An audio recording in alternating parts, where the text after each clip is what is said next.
Yo, what's going on? What's going on? What's going on? It's Terrell, Hall of Fame, D-Line, TBKC, and all that sweet, beautiful, wonderful shit. This video, man, first of all, I must say, no, you don't get a pair of red frame sunglasses with the mirror lenses for joining the mentorship program.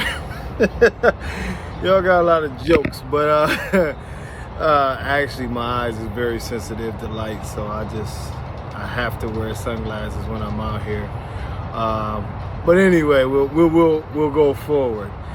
This one, we're gonna dig a little bit deeper, and like I told y'all, a lot of y'all should be joining the mentorship program if there are spots available, however that runs. But the bone issues, and when we talk about, not bone issues is a bad thing, but a lot of people wonder where a lot of this size came from in the smaller dogs that didn't cheat. And it leads back to a place of cheaters in some cases. But I've explained the dwarfism. Now it's time to explain some of the combinations that you see that have led to size stemming from more mastiff style dogs that have been bred down. And one that I'll go to, and I'll go to that dog repeatedly because they have admitted that they've done this, would be the Camelot dogs. A lot of people who have the Camelot blood, Red Lion extends down from the Camelot blood. A lot of the huge red dogs that you will see actually have this blood, have the Camelot blood. And the creators of the Camelot blood have admitted at times, and this was years back, that they did, use the Doge Bordeaux. I always mispronounce that, but y'all know Doge de Bordeaux or Doge de Bordeaux, or however you pronounce it. I'm terrible with pronunciations of a lot of these dogs. But the big red dog off of Turner and Hooch, I owned one before, a beautiful dog. But of course, these dogs being mastiff has incredible bone size, incredible bone size, incredible strength. And what we have to remember is that at this point in dog lore, when these dogs were used, it was a strong push to create dogs that had a bigger ability to pull a lot of weight. Also, at this point in time, the dogs, we wanted them to be 150 pounds if possible. We wanted bigger dogs. Most of the dogs there were like 130, 134. Bigger heads. You saw a lot of people advertising the 28-inch heads. Some of them went as far as the 29-inch heads. And these were, what a lot of people refer to now as the red-nosed pit bulls or red-nosed bullies of those days, and you had some monsters that came out of that blood. A lot of people who later would use the Camelot blood and breed them back into what most know as edge dogs, or most know as gaudy dogs, which were truly gray line dogs. One of the results that was known from this is that the dogs would not only carry that extra immense size, but the height would tend to drop down some. And at this point in time, what would generally end up happening is that we would end up in a position that you would have a shorter dog that had the, say for instance, the razor's edge look. And you would have this dog with a wider chest, a shorter back, more like the edge dog, but it would be sort of supersized. And this wasn't in every situation, because sometimes the dogs would go back to being mastiff style dogs. Now, some of the better breeders who incorporated a little bit of that would have, would be able to carry it on and keep the trait for size. And like I told y'all, it'll be helicopters flying through the video and shit. But some of those dogs that incorporated the traits for size and some of the larger genetics that we would grow to love as bullies did directly come from mastiff style dogs. Let's not play around with that. Now, one of the things that you'll notice with the American Bully is that even the standard dogs, if you breed the standard dogs a certain kind of way, they can jump in size greatly, real fast. A standard can go to an XL in the blink of an eye, and it's about how the genes are compounded. Now, it's a little different with the pockets.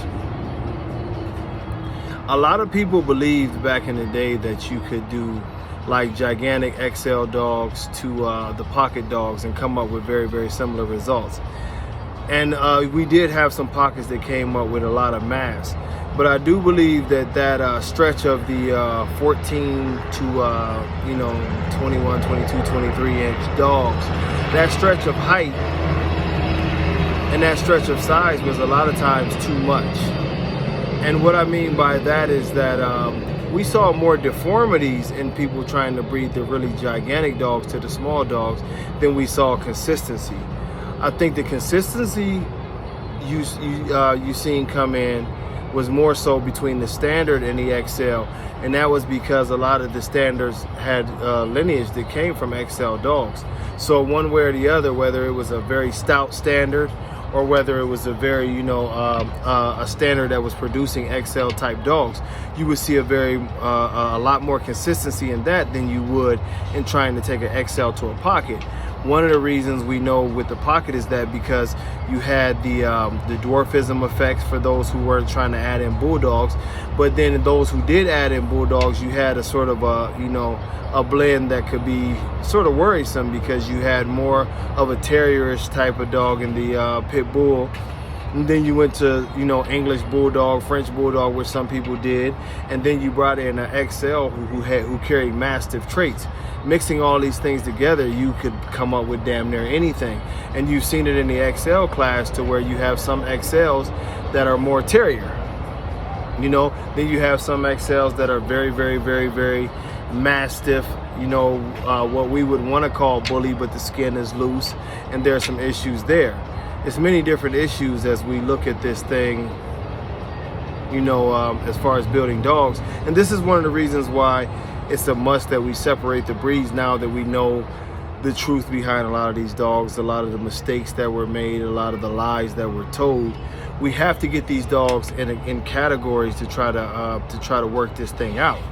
Now, as far as if you search your pedigree and you do have a standard male, the best thing that you can do with your standard male is turn around with that standard male and breed it to nothing that's pocket. Breed it more between the standard of XL and standard. It's a lot closer. The issues and the variations will get everything together. You know what I mean? It's a lot closer. You won't have quite as many troubles as you would as going from XL to the pocket, because that's a big, big variation, and you're adding in other breeds. Let's just be honest. At this point in time, majority of the dogs that you are probably going to deal with are going to have some kind of English bulldog, French bulldog, oldie bulldog, all these different bulldogs mixed into it.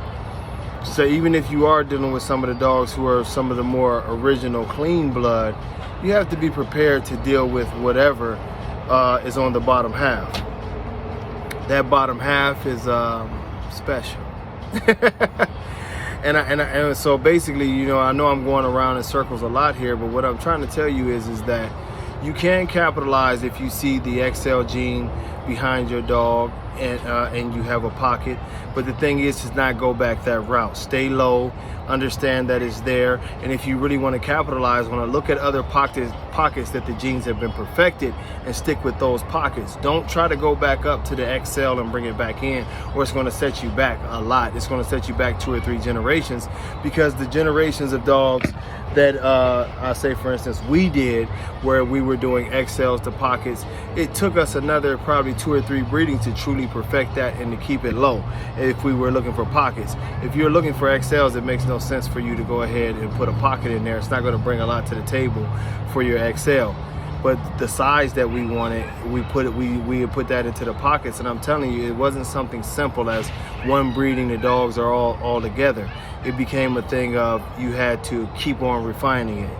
Keep on refining it, trying to keep that gene locked in for the size and everything else, and just keep on refining it over and over and over again. And at times it worked, at times it didn't, but at other times it worked. And for those that worked, we just kept refining it.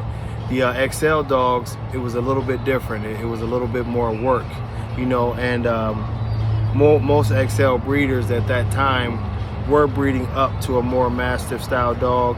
And then you had those who were conventionalists that would stick to the terrier style dog. And that's why now in the XL classes you see two different styles of dogs.